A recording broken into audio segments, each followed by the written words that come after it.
약할 때 강함 되시네. 나의 보배가 되신 주 나의 모든 것. 저를 이곳에 보내주신 저와 여러분들의 아버지 하나님, 우리들의 아버지 하나님께서 또 성령과 능력을 이 부족한 종이지만 기름 붓듯 부어주시어 오늘 이곳에 왜 보내셨는지 하나님 아버지의 마음을 시원하게 하여 드리는 귀한 시간이 되기를 간절히 소망합니다. 이 로마서는 바울 사도가 매우 로마에 가고 싶었는데 갈 수 없어서 대신 편지를 써서 보냈던 것이 이게 로마서입니다. 그런데 우리가 함께 읽었던 이 말씀 로마서 1장 16절에서 17절까지의 말씀은 아주 핵심적인 주제입니다. 왜 그렇게 바울 사도가 로마에 가고 싶어 했을까? 로마에 가고 싶어 했었던 이유가 뭐냐면 바로 이것이다. 다른 것이 능력이 아니라 복음이 능력이다. 이 말씀을 전해주고 싶어 그랬던 것입니다. 인정하십니까? 복음이 능력인 것을 여러분들도 그렇게 믿습니까? 지난 4월에 저희 서울연대 노원지방에 있는 목회자들이 그 서유럽을 다녀올 기회가 있었습니다. 저도 굉장히 로마에 가고 싶어 했는데 가고 싶어 했던 이유가 뭐냐면 왜 그렇게 바울 사도가 로마를 가고 싶어 했을까? 그리고 그 바울 사도가 순교했던 그런 곳들을 좀 다니면서 주님이 주시는 어떤 은혜를 경험하고 싶어 매우 가고 싶어 했는데 드디어 그 기회를 주셨어요. 새 분수 교회라고 하는 곳을 방문하게 되었습니다. 바울 사도는 로마 시민권을 소유한 사람이었기 때문에 십자가형을 당하지 않고 참수형을 당했다고 합니다. 목배임을 당했대요. 그런데 그 참수를 당하기 전에 잠깐 머물렀던 감옥이 있었습니다. 아주 자그마한 감옥인데 그곳을 들어가 보니까 작은 이 창문이 하나가 있었어요. 사방은 다 둘러쳐져 있어서 아무것도 보이지 않지요. 그런데 그 창문으로 매일마다 목배임을 당하는 순교자들의 그 피가 튀면서 계속 거기서 목이 떨어지는 거예요. 얼마나 사람들이 악한지 네가 믿는 예수를 부인하지 않으면 너도 머지않아서 이렇게 너도 목배임을 당할 거야 라고 하는 위협과 공포심과 두려움을 주고자 했던 것이겠지요. 그런데요, 사도 바울은 우리 주 예수 그리스도 복음의 능력이 되시는 주체가 되시는 우리 주님의 신앙, 그분을 사랑하는 신앙의 정절을 부인할 수가 없었던 건 당연한 거 아니겠습니까? 드디어 목배임을 당했는데요, 그 목이 떨어지는 순간 툭 세 번이 이렇게 튀었다고 합니다. 그런데 그 목이 떨어졌던 곳마다 분수가 솟아났대요. 그래서 새 분수 교회라고 해요. 그걸 기념하는 교회예요. 저는 첫날 그곳을 방문했는데 얼마나 가슴이 뭉클하고 바울 사도가 성부 하나님에 대한 경외심과 성부 하나님께서 창세전부터 저와 여러분들을 구원하시기 위하여 하나님의 아들 예수 그리스도를 이 땅에 보내주시어서 죄와 사망 가운데서 우리를 구원해 주시고 저 영원한 지옥 불못과 사악한 원수 마귀에 짓눌려 사는 저와 여러분들을 건져주시기 위하여 창세 전부터 우리 하나님이 계획하셨던 성자 예수님, 그분이 이 땅에 오셔서 그 강팍하고 굳은 자기를 만나주시고 사울아 사울아 어찌하여 내가 나를 박해하느냐, 다메섹 도상에서 그가 그때에도 예수 믿는 사람들을 색출하여 잡아 죽이려고 갔던 그 사람이었지만 주님이 그를 외면하지 않으시고 그 강팍하고 완고하고 교만하고 굳은 사울을 찾아와서 사울아 사울아 어찌하여 내가 그렇게 나를 박해하느냐, 그게 주님이 만났던 첫 장면 아닙니까? 그리고 나서는 이 예수님이 하나님이셨구나, 옛 선지자들을 통하여 기록된 말씀대로 오신 하나님의 아들이셨구나, 이 세상이 창조되기 전부터 천하 만물의 주가 되신 하나님이 그토록 우리들을 사랑하셔서 저와 여러분들을 사랑하셔서 독자까지도 아끼지 아니하시고 주시려고 계획하셨던 그 계획이 사랑하는 아들 예수님을 통해 성취가 되었구나. 여러분, 이것을 믿으니 그 목을 베인다 할지라도 어찌 신앙의 정절을 부인할 수가 있겠습니까? 세 곳 그 목이 튀면서 그곳에서 분수가 났다고 하는데 저는 그렇게 해석이 됐던 거예요. 성부 하나님에 대한 경외심, 성자 예수님에 대한 그 고마움과 감격과 그 은혜 아래 견딜 수 없는 벅차오르는 그 사랑의 열정이 목을 베어라. 너희가 목을 벤다 할지라도 내가 어찌 그 예수를 부인할 수 있겠느냐. 어디 그뿐이냐. 나의 목을 베어라. 내 안에 역사하는 성령의 권능을 누가 끊을 수가 있겠느냐. 세 분수, 그곳에서 분수가 세 곳에서 솟아났다는 해석을 들을 때에 저는 성부와 성자와 성령 하나님을 찬양하고 높여드리는 바울 사도의 마음이 저에게 고스란히 전가되어 얼마나 가슴이 심장이 떨리는지 어서 한국에 가야겠다. 아름다운 곳 볼 수 있는 기회가 있었지만 저는 빨리 한국에 돌아가서 사도 바울이 그토록 목숨 바쳐 사랑했던 우리 주님, 이 악하고 바울 못지않게 하나님 앞에 구원받을 만한 자격이 없는 인생을 사랑하신 우리 주 예수님의 이름을 더 증거하는 일에 내 남은 여생 바쳐야 되겠다. 여러분, 그곳에 가서 하나님의 그 귀한 은혜를 경험하고 왔습니다. 그리고 돌아와서 날마다 매일마다 얼마나 많은 역사들이 있는지, 오늘 제가 이곳에 온 것까지도 그 이후에 지난 5월 달부터 일어나는 여러 가지 복음의 역사로 말미암아 이곳에 온 것입니다. 오늘 주어진 시간이 너무나 제한되어 있기 때문에, 그리고 오늘 또 주제가 있기 때문에 다 말씀드릴 수는 없지만 40년 동안 하나님과 동행하며 살아온 삶을 어찌 이 시간 다 전할 수 있겠습니까? 그러나 분명한 것은 바울 사도가 많은 말을 페이런하고 한 가지만 말을 한다면 복음이 능력이다. 이것을 전하고 싶어서 로마에 가고 싶어 했고, 그 복음의 능력을 경험하였기 때문에 목배임을 당할지라도 그의 신앙의 정절을 빼앗아갈 수 없었다는 것입니다. 우리는 점점 이 세상이 기울어서 가는, 어쩌면 다시 오실 주님을 맞이할 수 있는 그때를 맞이할지도 모르는, 특히 젊은 세대들은 더욱 그러합니다. 말세에서도 지마를 살고 있습니다. 세계가 돌아가는 일들을 보십시오. 우리의 조국의 모습을 보십시오. 사방을 둘러보십시오. 많은 이들이 그 어느 때보다도 능력을 소유하였고, 젊은이들이 스펙을 많이 쌓아서 세계적인 유명한 사람들이 많이 배출되었지만 우리 조국의 모습을 보십시오. 이 참담함을 보십시오. 죄악이 관영하고 살인이 난무하고 온갖 악한 일들이, 가정에서도 부모가 자식을 죽이고 자식이 부모를 죽이는 이 기가 막힌 조국의 모습을 보십시오. 여러분, 이때에 무엇이 능력이라고 생각이 되십니까? 복음이 능력인 줄로 믿습니다. 그러면 오늘 로마서 1장 이 16절에서 내가 복음을 부끄러워하지 아니하노니, 여러분, 예수님을 믿는 것이 부끄럽습니까? 그런 분은 한 사람도 없는 줄로 믿습니다. 예수의 이름을 부끄러워하지 않기를 축복합니다. 예수님의 이름을 자랑스럽게 여기며 하나님의 백성으로서 담대하게 살아가시기를 축원합니다. 왜 부끄럽지 않게 여겼을까요? 이는 이렇게 고백합니다. 이 복음은 모든 믿는 자에게 구원을 주시는 하나님의 능력이 되기 때문에 내가 이 복음을 부끄러워하지 않겠다는 것입니다. 따라하시기 바랍니다. 복음의 능력이란 무엇인가? 첫째, 자신을 죽이는 능력이다. 복음이 뭐라고요?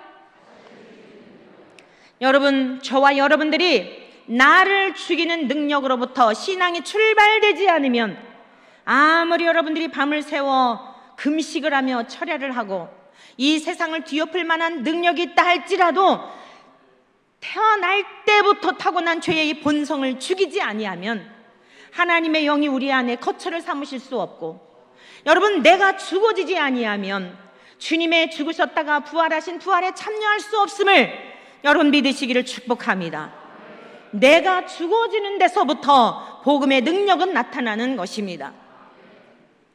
저는 아까 말씀드린 그 시골에서 아주 세상적으로 자랑할 것이 아무것도 없는 평범한 농부의 집안에 장로님, 아버님은 장로님, 어머니는 권사님이신 평범한 농부의 집안에 5남매 막내딸로 자랐습니다. 저희 아버지, 어머니는 오늘 이곳에 100년이 넘는 이 전통 있는 교회의 여러 어르신들, 우리 귀한 하늘 가족들과 같이 오직 저희 부모님이 저희들에게 남긴 유산은 먹든지 마시든지 무엇을 하든지 하나님의 영광을 위하여 하라, 이것이었습니다. 삶의 존재 이유가 오직 주님께 두었습니다. 어렸을 때부터 그걸 보고 자란 거예요. 그리고 우리는 세상의 학교에 가서 한글을 터득하기 전에 무엇인가 말문이 터지게 되면 사도신경을 배웠고 주기도문을 배웠고, 한글을 터득하면 가정예배 드릴 때에 돌아가면서 사회를 보고 기도를 시키고, 물론 아버지가 말씀을 전하곤 하였지만 가정에서 이렇게 신앙 교육을 받았습니다. 중학교 때까지 제가 시골에 살았는데 막내딸인 저를 놓고 아버지는 많은 말씀을 교훈해 주셨어요. 성경의 말씀뿐만이 아니라 탈무드와 같은 그런 지혜로운, 삶의 지혜로운 말씀들을 많이 해 주셨습니다. 그러나 저는 그때까지만 해도 하나님을 가슴으로 경험한 사람은 아니었어요. 아버지가 무서워서 교회를 다녔어요. 그래서 저 뒷자리에 앉아가지고 성경 말씀이 재미가 없으니까 목사님 아들, 장로님 딸, 집사님 아들들 뒤에서 장난하고 그리고 예배를 드리고 시간 때우는 거예요. 왜냐? 저희 아버지는 공부를 못해도 봐주지만 신앙생활 시원찮게 했다, 죽는 날이에요. 그러니까 굉장히 위선적인 신앙생활을 한 거죠. 중학교 때까지 부모님의 품에서 그렇게 신앙생활을 했는데, 저희 아버지가 중학교를 졸업하고 났는데 여자라고 고등학교를 안 보내주시는 거예요. 그런데 처음에는 장난인 줄 알았어요. 왜냐하면요, 아버지를 통하여 또 가정에서 신앙교육을 통하여 학교 교육이 아닙니다. 머릿속에 의식이 깨어난 거예요. 그 어린 나이에 제가 왜? 라는 물음을 갖게 되었어요. 왜 여자는 공부하면 안 되지? 1년 동안 아버지를 졸랐는데 저희 아버지가 굉장히 고집스럽습니다. 꺾이지 않는 거예요. 그리고 제 마음속에 우리 아버지는 아무리 말로 해도 바뀌지 않아, 보여주어야만 바뀔 거야. 이러고서 제가 이제 서울로 올라와서 결혼했던 둘째 오라비의 도움을 입어 학교를 졸업하게 되었어요. 고등학교를 간 이유가 무엇이었냐면 아버지의 편견을 깨는 것이었어요. 하나님께서 어떻게 이벤트를 해주셨냐면요, 고등학교 졸업식장에서 제가 학생의 대표로 답사를 읽게 됐어요. 그때의 아버지가 오셨는데 우리 기독교적인 용어로 말한다면 은혜의 도가니탕이었어요. 그 결혼식장에, 그 졸업식장이 얼마나 감동적인 자리였는지 아버지가 그렇게 학교 가지 말라고 그랬더니 저렇게 억지를 부리면서 학교를 가더니 그 많은 사람들 앞에서 그 답사를 읽는 것에 감동을 받으시면서 아버지의 입이 이렇게 올라가시더라고요. 이것이 저의 리더십, 지도자로서 가장 필요한 것이 무엇인가에 대한 기초가 되었어요. 아, 사람은 말로 해서는 안 바뀌는구나, 보여주니까 달라지는구나. 이것이 저에게 굉장히 중요한 기초가 되었습니다. 저에게 고등학교 졸업 학교를 간 이유가 뭐냐면 아버지의 편견을 깨는 것이었고, 제가 중학교 1학년 때부터 1시간 거리를 우리 집에서 읍내까지 가면은 이제 피아노 학원이 있었어요. 저희 큰 오라버니가 저하고 16살 차이인데 레슨비를 3,000원씩 보내주어서 피아노를 배우게 했어요. 중학교 1학년 때부터. 왜 그랬냐면 나중에 교회에서 반주라도 하면 좋겠다 그러셔가지고 그랬던 거예요. 근데 제가 피아노를 이렇게 항상 이제 6시에 일어나서 읍내까지 1시간 거리에 피아노 앞에 이제 가는 거예요. 피아노 앞에 앉아서 항상 기도를 드려요. 이 피아노를 배워서 하나님께 영광을 올려드리게 해주세요, 이 기도를 드렸어요. 오늘 우리 교회에 여러 성도님들이, 심지어 성도님들도 자녀들의 교육을 교회에만 맡기는 경향이 있습니다. 가장 중요한 교육은 여러분의 가정에서부터 출발이 된다는 사실을, 되어야 한다는 사실을 꼭 명심하시기 바랍니다. 많은 말로 설득하고 설명하는 것보다 삶으로 보여주는 거예요. 제가 왜 피아노를 배우기 전에 아버지가 그래라 어머니가 그래라 하신 것이 아닌데 왜 항상 공부를 하기 전에, 밖에 나가기 전에 나갔다 들어와서 항상 기도를 하는 습관이 되었냐면 부모님이 그렇게 하시더라고요. 우리 논산제일교회 사랑하는 여러 성도님들이 오늘 지금까지 잘해오셨겠지만, 아주 잘해오셨겠지만 지금부터라도 그렇게 한번 해보시기를 축복합니다. 그러니까 자연히 피아노 앞에 치기 전에 이 피아노를 배워서 하나님께 영광 올려드리게 해주세요, 이렇게 기도를 드리면서 피아노를 배웠고요. 서울에 와서도 또 배울 수 있는 기회가 있었어요. 그리고 고등학교 졸업을 하고 피아노 학원에서 아이들을 가르치고 있었는데 제가 제일 싫어하는 게 세 가지가 있습니다. 오늘은 아마 다 못할 것 같아요. 한 가지만 얘기할게요. 그 세 가지 때문에 오늘 제가 여기 있는데, 첫 번째가 무엇이었냐면 시골에 가서 사는 거였어요. 왜 그러냐면요, 지금은 이 시골이나 도회지나 별 차이가 없어요. 전기도 들어오고 문화시설이며 뭐 집안도 가택 구조도 굉장히 많이 좋아졌지만, 그때만 하더라도 너무 캄캄하고 적막하고 또 이 형제들과 나이 차이가 많다 보니까 항상 혼자서 외동딸처럼 너무 적막한, 밤이면 어둠, 낮에는 뭐 이렇다 할 만한 친구도 없고, 저에게 있어서 시골이라고 하는 것은 죽음과 같이 외롭고 적막한 곳이었어요.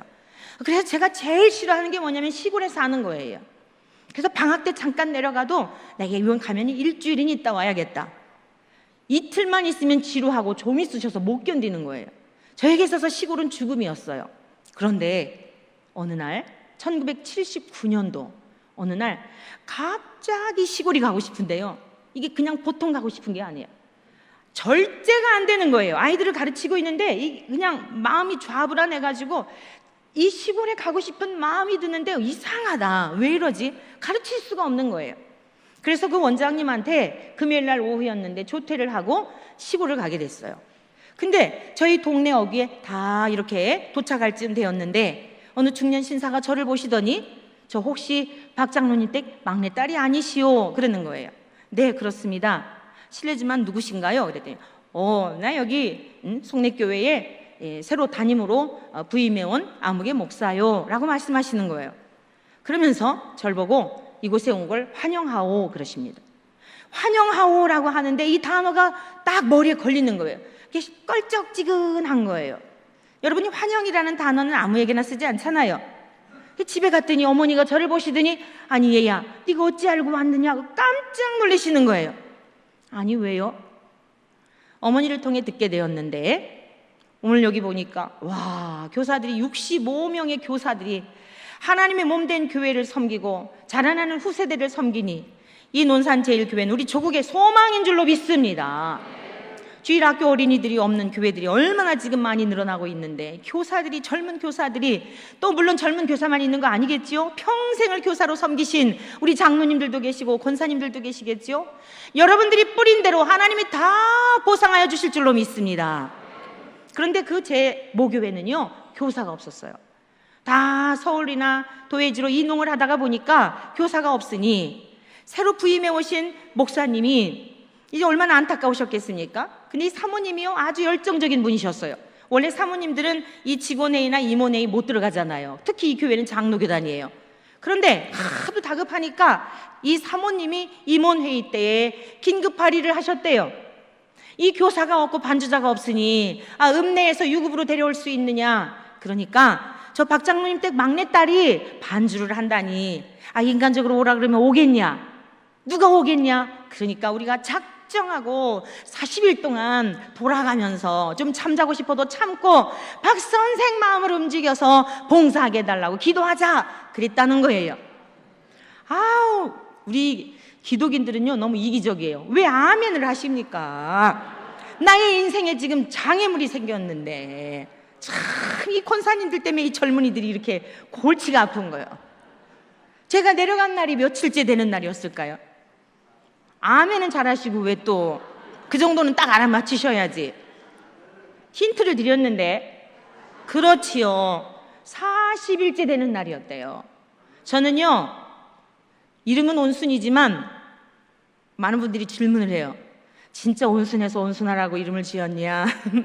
온순해서 온순이라고 지었냐? 온순해서 온순이라고 지으신 거예요, 저희 아버지가. 믿거나 말거나. 굉장히 의심이 많습니다. 전 정말 의심이 많아요. 그리고 아주 따지는 걸 좋아해요. 그런데 제가 딱 경험해보고 딱 뭔가가 가다가 얻어 터지더라도 그래야 그렇구나 인정하는 사람이에요. 만약 저희 어머니께서 얘야 우리 교회에서 이차 저차해서 너를 놓고 기도했단다 하면 절대 안 갔지요. 시골은 죽음인데 아무도 연락한 이가 없었어요. 근데 연락해 주신 분이 계시죠? 누구였을까요? 성령님께서 감동해 주셨던 거예요. 그 소리를 들었는데요 펄펄 뛰었어요. 왜 남의 인생을 놓고 기도를 하게 하고 왜 쓸데없는 얘기를 해서 나에게 이렇게 부담을 주느냐? 우리 권사님 막 신나서 웃으시는데 그러시면 안 돼요. 남을 위해 함부로 기도하시면 안 됩니다. 그런데 너무너무 제 마음속에 부담이 오는 거예요. 어렸을 적부터 가정에서부터 예배를 드리며 교회에 가서 말씀을 들으면서 하나님을 사랑한다고 앵무새처럼 그렇게 항상 되뇌었지만 내가 하나님을 향하여 사랑으로 헌신한 게 무엇이 있는지를 생각해 보니까 아무것도 없더라고요. 그렇다고 또 그렇게 아멘하시면 어떡합니까? 제가 민망하지요. 두 번째는 저희 아버지가 굉장히 무서우셨어요. 다른 것은 양보하는데 신앙에 있어서는 양보를 안 하셨어요. 너무너무 무서우셨어요. 그러니까 우리 아버지도 신앙에 대해서 양보를 안 하시는데 만약에 내가 이거를 피해가면 어떤 일이 일어날까? 이 두려움이 생긴 거예요. 우리 아버지가요, 천국에서 그러실 것 같아요. 야, 그만 좀 해라 이러실 것 같은데 우리 아버지가 어떤 분이었는지를 소개해 드릴게요. 제가 중학교 다닐 때 운동화를 아버지가요, 읍내 가시면은 막내딸이라고 막 레이스 달린 옷 같은 거 이런 거를 잘 사다 주셨어요. 운동화를 사오셨는데 명절 전날 오른쪽 두 짝을 사오신 거예요. 신어보니까 껄쩍지근하잖아요. 여러분 같은 신발 신어본 적 있으세요? 그러니까 이걸 신고 학교를 못 가겠는 거예요. 그래서 아버지 이거 못 신어요 했더니 왜 못 신니? 아버지가 사다 줬으면 고맙습니다 하고 신어야지. 아버지도 오른쪽 두 개 신어봐요. 왜 그래요? 이래 그랬더니 이게 어디 지금 막 누가 어거지 부리는 거예요? 제가 어거지 부리는 거예요? 우리 아버지가 어거지를 부리면서 아버지 말씀은 진리예요. 그렇게 딱 제가 이제 우겼더니 얼굴이 화가 나신 거야. 이미 화가 나셔가지고 큰일 난 거예요. 그래서 제가 우리 집이 이 동네의 중앙에 있었어요. 딱 이렇게 생긴 거예요. 신장로가 이렇게 생겼어요. 양쪽 집에 다 집들이 있잖아요. 아침에 학교 가는 시간인데 아버지를 보니까 화가 나신 거야. 그래서 이 신발을 들고 가방을 들고 도망을 가는데 아버지가 지금 화가 나셔갖고 큰일 났어요. 이제 매맞게 생긴 거예요. 그 아침에 아버지가 자전거를 타고 쫓아오시는 거예요. 그래서 제가 생각에 논두렁으로 도망을 가면 자전거 타고 오시니까 못 쫓아오시겠지 이랬더니요, 우리 아버지는 새벽 예배만 끝나시면 자전거를 타고 논두렁에 그거 논물 보러 다니신 거야. 완전히 자전거의 고수인 걸 몰랐던 거예요. 그냥 완전히 마술하듯이 하면서 저를 쫓아오시는데 달려가면서 생각했어. 내가 산으로 도망가면 못 쫓아오시겠지. 산으로 갔더니 자전거를 받쳐놓고 쫓아오시는 거예요. 어떻게 됐을까요? 저 그날 죽는 날이었어요. 그래도 믿는 데가 있으니까 그랬죠. 명절 전날이라 서울에서 오라비들이 왔어요. 그래서 뭔가가 이렇게 괜히 더 투정 부렸던 거예요. 저희들 오라버니들 없었으면 저 맞아 죽은 날이에요. 정말. 우리 오라버니가 아버지 왜 그러시냐고 그러면서 저한테 야 운순아 그냥 신던 거 신고 가. 오빠가 사줄게. 그 신발 옛날에 명품 하나 얻어 신었어요. 그때 기차 편지 왕자 편지 그런 거 있었어요. 요즘으로 말하면 뭐 나이킨 이런 거예요. 자, 우리 아버지가 그 오른쪽 신발 어거지를 부리는데 안 신는다고 쫓아오면서까지 잡혀왔잖아요. 하나님이 저를 이 시골에 반주자로 교사로 쓰시고자 성도님들의 마음을 감동하셔서 기도하셨는데 제가 싫다고 도망을 가면 육신의 아버지도 나를 쫓아와서 결국에는 붙잡혔는데 제 인생에 문제가 생기면 어떡하나 이러니까 살 맛이다 죽을 맛이다. 죽을 맛이죠. 그때는 또 화장품 장사하는 아주머니들이 놀러와가고 이런 얘기 많이 했어요. 화장품 판매하는 아주머니들이 옛날에 내가 사모가 될 뻔 알았는데 개척교회 그 전도사 꼬질꼬질한 양복을 입고 프로포즈를 했는데 고생하기 싫다 그래가지고 돈 많은 남자한테 시집을 갔더니 쫄딱 망해가고 내가 지금 이 화장품 팔고 다닌다고 또 이런 얘기를 많이 들었단 말이에요. 그러니까 하나님이 저를 필요로 하는데 내가 이거 도망갔다가는 내 인생에 꼬여가지고 무슨 일이 만날지 모르니까 여러분 얼마나 마음이 복잡하겠어요. 그게 지옥이에요. 그런데 그 뒷날 어찌됐건 제가 와야 할 이유가 있는 거예요. 무서워서도 와야 할 이유가 있고 제 인생에 뭔가가 어그러질 것 같은 두려움 때문에도 올 이유가 있었던 거예요. 그것 때문에 오는 거예요. 서울로 4시간 50분 우등열차를 타고 올라오는데 너무 약올른 거예요. 나는 왜 예수 믿는 집에 태어나서 이렇게 내 인생 이게 교회 가고 싶지 않은데 아버지가 가라고 해서 안 가면 매를 때리고 해서 어거지로 다녔는데 이제는 그것도 모자라서 내 이 젊은 날에 이 20살 때 이 꽃다운 청춘에 지금도 이렇게 우아하고 예쁜데 그때는 얼마나 예뻤을까. 와, 정말 너무너무 그냥 막 슬픈 거예요. 그래가지고 시련에 빠진 사람처럼 4시간 50분을 그냥 열차를 타고 엉엉 울면서 올라오는데요. 그래도 또 서울에 와서는 다 정리했어요. 다 일주일 동안 정리하고 딱 그 다음 토요일 날 선반에다가 짐을 싣고 자리에 앉으려고 하는데 밑에서 뭔가 확 올라오는 거예요. 내가 무엇이길래, 아니 젊은이가 나밖에 없나? 반주자가 나밖에 없나? 교사할 사람이 나밖에 없나? 그 순박한 시골의 성도님들이 내가 무엇이길래 그토록 저의 마음을 움직여달라고 기도를 드리면서 하나님께서 내가 무엇이길래 그분들로 하여금 기도하게 하시고 나로 하여금 이렇게 귀한 일에 쓰시려고 하시는 걸까? 일주일 전에 약 올라서 흘렸던 눈물이 아니라 감격의 눈물이 펑펑 쏟아지는데, 여러분, 하늘을 바라보니 이 세상에 이렇게 아름다운 하늘인 걸 처음 봤어요. 새가 날아다니는데 춤을 추고 산천 초목이 바람결에 따라 흩날리는데 대합창을 하는 것 같은데, 여러분 찬송가 438장에 그런 내용 나오죠. 그런 가사: 내 영혼이 은총 입어 중한 죄짐 벗고 보니. 여러분 그런 경험 해보셨습니까? 여러분의 영혼이 하나님으로 말미암아 무거운 짐이 벗겨지고 하나님의 은혜가 여러분 앞에 접붙임 바 되었을 때 그 어디나 하늘나라. 내 영혼이 은총 입어 중한 죄짐 벗고 슬픔만이 이 세상도 천국으로 가노다. 할렐루야 찬양하세. 내 모든 죄 사하고 주 예수와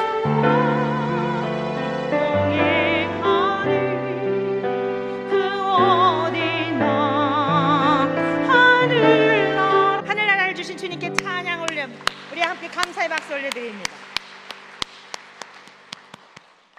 여러분, 제 나이 20세 때에 그 사건으로 인하여서 귀로만 듣던 하나님, 교회 가면은 너무 설교 시간이 지겹고 말씀이 무슨 의미인지도 알지 못하고 그저 억지로 다녔던, 복음이 실제가 되지 않았던 제 인생에 놀라운 변화가 일어났어요.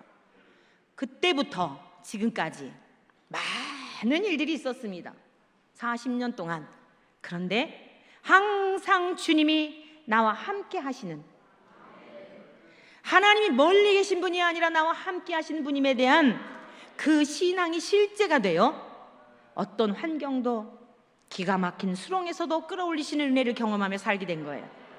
그곳에 내려가서 아이들을 가르치고 교사도 하고, 목사님과 약속이 무엇이었냐면 후계자만 양성해 놓고 가라, 이것이었어요. 한켠으로는 또 가고 싶은 생각이 있으니까 가만히 보니 중학교 1학년짜리가 이 음감이 뛰어난 학생이 있더라고요. 한 6개월 가르쳤더니 반주를 곧잘 하는 거예요. 목사님이 하루 저를 부르셨어요. 박 선생, 이제 됐으니 서울로 올라가시오. 여러분, 그때 저는 이 하나님의 말씀, 이 하나님의 말씀에 대한 권위, 완전한 100%의 조금도 의심 없는 그 믿음을 하나님께서 선물하여 주셨어요. 특히 창세기 22장, 하나님께서 아브라함에게 독자 이삭을 바치라고 하셨던 아버지의 마음이 무엇인지 조금도 의심 없이 그것을 믿게 되었단 말씀이에요. 아, 내 청춘 버리고 간 줄 알았는데. 그러니까 오늘 우리 교사들 모습을 보니 제가 가슴이 뭉클하고 얼마나 가슴이 뛰었겠어요. 제 젊은 날 모습이 생각이 나면서 앞으로 이 교사들을 하나님이 얼마나 귀하게 사용하실까 축복하는 마음이 절로 들었지 않겠습니까? 여러분들의 헌신, 여러분들의 걸음걸음마다 헛된 것 없는 걸 믿으시기를 축원합니다. 우리 어머니들이, 아버지들이, 형제들이 드리는 기도 다 열매 맺습니다. 30배, 60배, 100배로 결실합니다. 그때 목사님이 올라가라고 하시는 말씀을 들으면서 지금까지 살아왔던 삶을 비교해 보았더니 비교할 수가 없더라고요. 서울에서 친구들과 어울려 그건 뭐 전혀 비교할 수가 없는, 친구도 없고 갈 데도 없고 재미도 없는 삶이었는데 전혀 외롭지 않고 낮에는 성경 읽고 밤에는 엄마 따라가서 처리하고 하는 그 삶이 그 어디나 하나님 나라를 경험하면서 앞으로 내 인생 어떻게 살 것인가. 오지에 가서도 살 수 있겠다. 선교사님들이 이래서 다 버리고 그렇게 가서 사시나 보다. 그러면 신학교를 가야지. 그래서 신학교를 갔어요. 두 번째 싫어한 게 뭐였냐면 목사 아내가 되는 거였어요. 세 번째 싫어하는 게 뭐냐면은 거리에 다니면서 전도자가 되는 거였어요. 근데 하여간 여기까지만 얘기할게요. 다음에 다시 불러주세요. 시리즈로 말씀해 드릴게요. 그래서 신학교를 가게 됐어요. 사랑하는 주님의 권속이 된 여러분들이요, 죽음이 없이는 절대로 하나님 우리 안에 거하시지 않습니다. 내가 그토록 좋아했던 청춘의 때에, 그 젊음의 때에 그것을 주님 앞에 쏟아 부어버렸더니 마리아가 향유옥합을 부어버렸을 때에 주님의 장례를 준비하는 영광을 누리게 된 것처럼 가장 중요하다고 하는 것을 주님을 위해서 억지로라도 울면서라도 쏟아 부었더니 나는 죽는 줄 알았는데, 망하는 줄 알았는데 사는 길이 있어서 오늘 저와 여러분들을 만나는 영광까지 주신 줄로 믿습니다. 이후에 영원한 하나님 아버지를 뵙게 되는 그 자리에 가게 될 줄로 믿습니다. 여러분, 복음은 어렸을 때부터 부모님으로부터, 가정에서, 교회에서, 선생님으로부터 들었던 복음은 어느 날 갑자기 들어두었기 때문에 그게 실제가 된 거예요. 그래서 아직 깨닫지 못할지라도 자꾸 들려줘야 하는 겁니다. 어느 날 자신을 죽이는 능력, 하나님께서 그 때를 마련하시게 되면 귀로만 듣던 하나님을 가슴으로 경험하여 주와 동행하며 살아가는 복된 삶을 살게 되는 줄 믿습니다. 두 번째, 복음의 능력은 무엇인가? 따라하세요. 생명을 살리는 능력이다. 17절에 이런 말씀하고 있습니다. 복음에는 하나님의 의가 나타나서 믿음으로 믿음에 이르게 하나니 기록된 바 오직 의인은 믿음으로 말미암아 살리라 함과 같으니라. 여러분, 의인은 믿음으로 사는 것입니다. 하나님의 백성들은 믿음으로 사는 거예요. 세상에 돈을 가지고 사는 게 아닙니다. 권력과 힘을 소유하여 그것으로 사는 게 아닙니다. 그럼 믿음이란 무엇일까요? 믿음의 주체이신 하나님이 어떤 분인지를, 하나님의 성품에 대하여, 하나님의 능력에 대하여, 하나님의 하신 일에 대하여 그분을 믿는다는 뜻이에요. 하나님은 살아계신 분임을 믿습니까? 천하 만물을 지으신 창조주심을 믿습니까? 하나님은 저와 여러분의 생명의 주가 되심을 믿습니까? 여러분들의 아멘이란 이 고백 속에 실제가 되어서 삶 속에서 주님이 나와 함께 하심에 대한 이 경험이 있기를 축원합니다. 저는 7월 22일 이틀 동안 우리 서대문 지방에는 어떤 교회에서 집회를 하였습니다. 특별한 집회를 했어요. 이 목사님 사모님이, 우리 감신대 학생들이 3명이에요. 이 4남매를 두었는데 신학생이 3명, 그리고 밑에 딸 위에가 3이고 밑에 아들이 이제 고등학교 1학년인데 가정에서 자녀들을 믿음으로 키우려고 굉장히 애쓰시는 분이에요. 그래서 이제 저와 사랑에 이렇게 교제를 나누는 중에, 또 제가 이렇게 말씀을 가르치고 하는 중에 같이 또 오셔서 듣기도 하고 이러면서 간절한 마음의 소원을 담으셔가지고 가족 부흥회를 좀 해달라 그러시더라고요. 그래서 2박 3일 동안 일정을 잡았는데, 이틀 동안에는 그 교회에서 하고 3일째 되는 날은 지난 우리 천안 서지방의 목회자 부부 세미나를 인도하게 되었는데, 이제 올 수 있는 분들 그곳에 와서 우리 그 가족 부흥회를 교회에서 하게 됐어요. 그리고 오실 수 있는 분들은 이제 같이 교우들도 참여하고 물론 이랬죠. 그런데 집회가 끝나고 나서 알게 됐어요. 왜 그렇게 사모님이 가족 부흥회, 사랑하는 가족들에게, 자녀들에게 말씀으로 양육하시려고 그렇게 애쓰셨는가? 끝나고 났는데요, 천안 서지방에 그 집회가 끝나고 나서 그날은 수요일이었어요. 목요일날 통화를 하게 되었는데 깜짝 놀랐대요. 왜냐하면 이 아들이요, 고등학교 1학년 아들이 아침에 엄마보다 더 일찍 일어나서 성경을 읽고 있더래요. 엄마가 막 심장이 벌렁벌렁 뛰면서 얼른 문을 닫았대요. 이 사모님이 그러신 이유가 있어요. 이 고등학교 1학년 남학생이 철학에 빠져가지고 아무리 성경에 대한 이야기를 하고 하나님에 대한 이야기를 하고 믿음 안에서 잘 좀 이렇게 신학교도 좀 가서 이르기를 바라는데 안 통하는 거예요. 그래서 자꾸 마음에 답답함이 있고 그랬는데요, 나중에 알고 보니까 나중에 어머니에게 고백을 하더래요. 엄마의 아버지, 엄마의 하나님, 아빠의 하나님인 건 알겠는데 자기가 하나님의 존재에 대해서 믿어지지 않아서 하나님을 떠나려고 계획하고 있었다는 거예요. 무신론자가 되려고 계획하고 있었다는 거예요. 그런데 집회 시간에 그 이틀 동안 계속 성경만 가르쳤어요. 하나님의 말씀을 듣는 중에 내 생각이 잘못되었구나. 그렇게 성경을 읽으라고 해도 읽지 않더니 학생이 읽으라고 하지도 않았는데 지금까지요 더 놀라운 건 뭐냐면 이 아들만 읽는 게 아니고 이 얼마나 날씨가 더워요. 이 세 딸들과 함께 낮에도 그 하루 종일 성경을 읽는다는 거예요. 사랑하는 주님의 권속된 여러분들이요, 하나님의 말씀은 살았고 운동력이 있어. 좌우의 날선 어떤 검보다도 예리하여 그릇된 가치관을 깨트리는 줄로 믿습니다. 어머니가 아무리 이야기해줘도 듣지 않을 아이들, 여러분 가정에서도요 자꾸 들려드리세요. 여러분 교회 와서 일주일에 한두 번 몇 번 말씀 듣는 것 같고 어떻게 우리가 변화될 수 있겠습니까?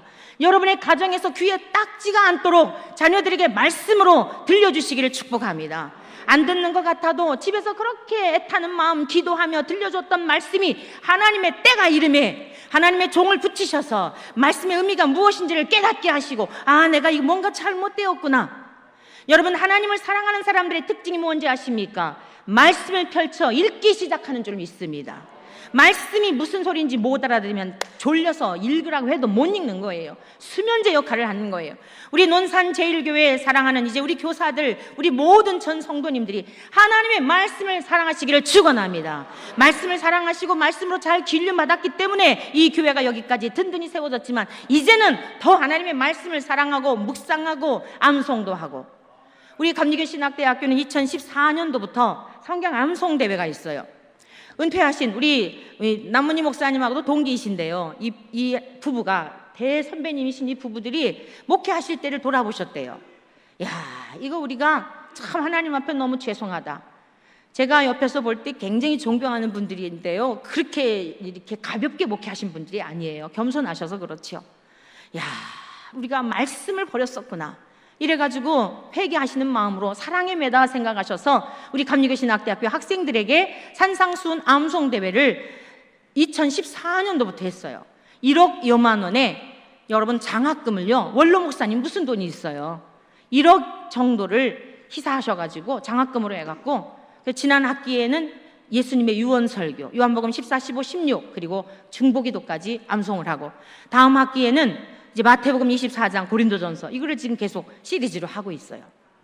사랑하는 주님의 권속이 된 저와 여러분들, 우리가 하나님의 성경을 마음판에 암송해 놓으면 성경을 읽을 수 없는 때가 올지라도 그 말씀이 저와 여러분들을 인도하여 주실 줄 믿습니다.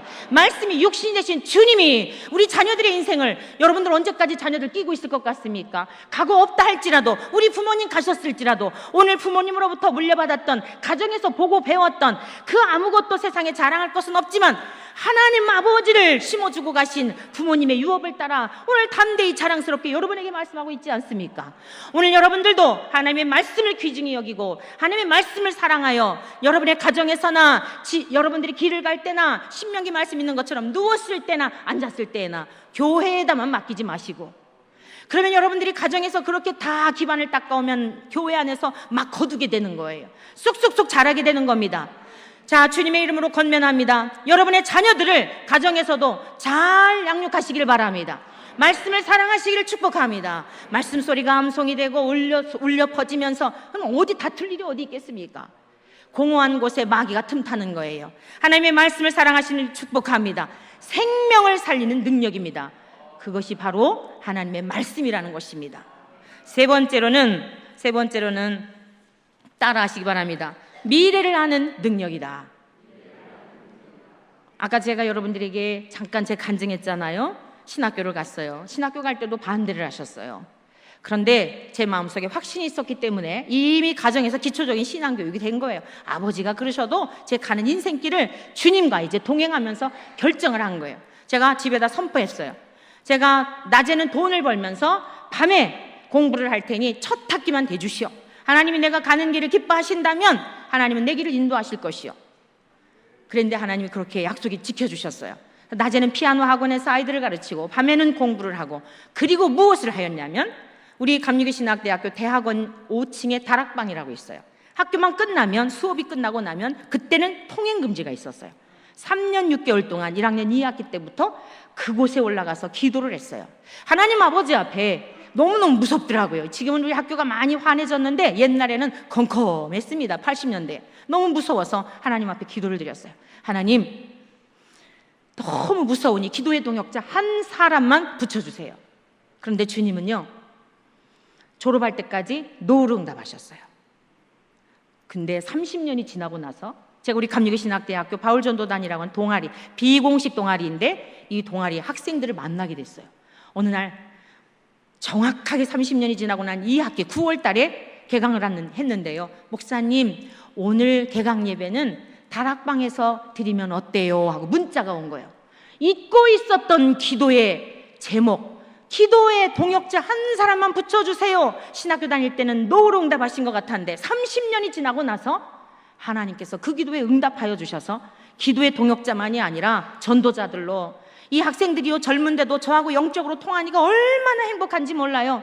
귀한 동역자를 30배, 60배, 100배로 주신 줄로 믿습니다. 오늘 여러분이 드려진 기도, 여러분 기도가 응답되지 않는 것 같아도 반드시 응답하셔요. 그리고 그때 하나님 앞에 그 다락방에서 기도할 때에 제가 학생회 활동을 했기 때문에 사은회 때에 하나님께서요 사은회 때 기도를 하라 그러더라고요, 우리 임원들이. 그래서 무얼 기도할까? 내가 도대체 3년 6개월 동안 학교에서 드린 기도가 뭐야? 하고 가만히 묵상해 봤어요. 근데 미래가 연상이 되는 거예요. 그때는 80년대의 교회며 우리나라며 여러 가지로 아주 부유한 때였어요. 오늘처럼 이렇게 무너지지 않았어요. 근데 큰 댐, 물이 가득 저장되어 있는 저수지의 댐이 이렇게 연상이 되는 거예요. 근데 그게 갑자기 무너져서 홍수가 나는 게 아니라 작은 틈바구니에 이것이 균열이 새서 메꾸지 않으면 점점 확 터져가지고 다 죽게 되잖아요.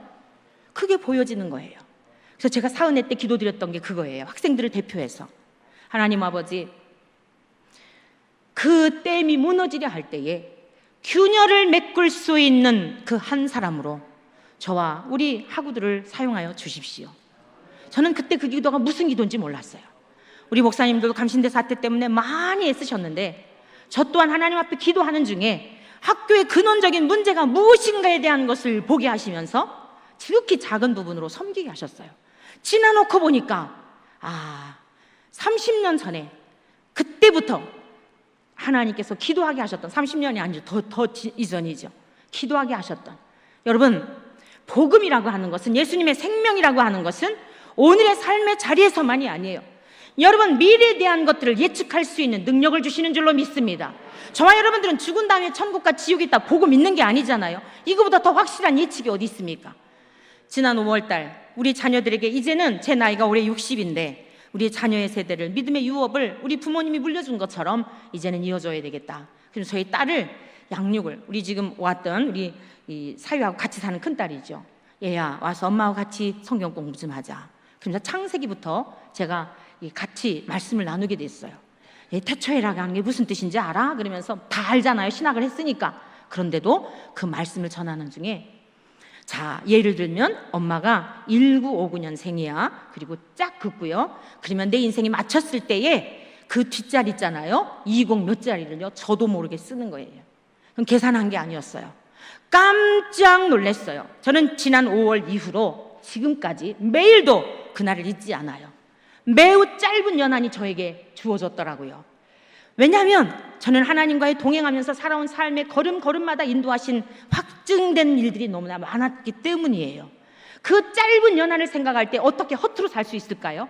오늘 저 여러분들에게 증거되는 말씀을 어떻게 하면 가장 중요한 것을 전할까 얼마나 고민이 되었을까요? 저는 그 사건을 통하여 하나님 앞에 가장 큰 선물을 받았다고 생각이 돼요. 한 자릿수밖에 내 인생이 안 남았다고 여러분 생각할 때에 이 한 시간 한 시간이 얼마나 소중할까요? 세상에 허탄한 것에 마음을 둘 수 있을까요? 사랑하는 주님의 권속이 된 여러분들이요, 예수 그리스도를 믿는 믿음은 장차 영원한 천국에 갈 뿐만 아니라 현재적 삶에서도 시대를 보면서도 분별할 수 있는 능력을 주시는 줄로 믿습니다. 오늘 우리 사랑하는 논산제일교회 모든 하늘 가족들이 정신을 차리고 이 노아의 때와 같이 인자의 마음도 그러하다 하였는데, 죄악된 세상의 물결 속에 침몰되어져 가는 자들이 아니라 내가 이만큼 봉사했으니 난 잘하고 있는 거야, 아유 나는 얼마나 열심히 헌신하였는데 라고 하는 것 이제는 다 뒤에 것 잊어버리시고, 내가 처음 신앙생활하는 것처럼, 처음 교사로 임명받은 것처럼, 처음 내가 예수님을 믿고 내가 가정에서 아이들에게 이 벅찬 가슴을 가지고 자녀들에게 이 복음을 전하려고 안타까워하는 마음으로 성령님께서 여러분들에게 불듯 일어나게 하여 주시기를 축원합니다. 첫사랑을 회복하여 이 논산제일교회가 우리 조국을 살리고 세계를 살리는 하나님의 위대한 백성들이 성령님의 인도하심을 통하여 나타나게 되기를 주님의 이름으로 축복합니다. 약할 때 강함 되시는 나의 보배가 되신 주 나의 모든 것 주 안에 있는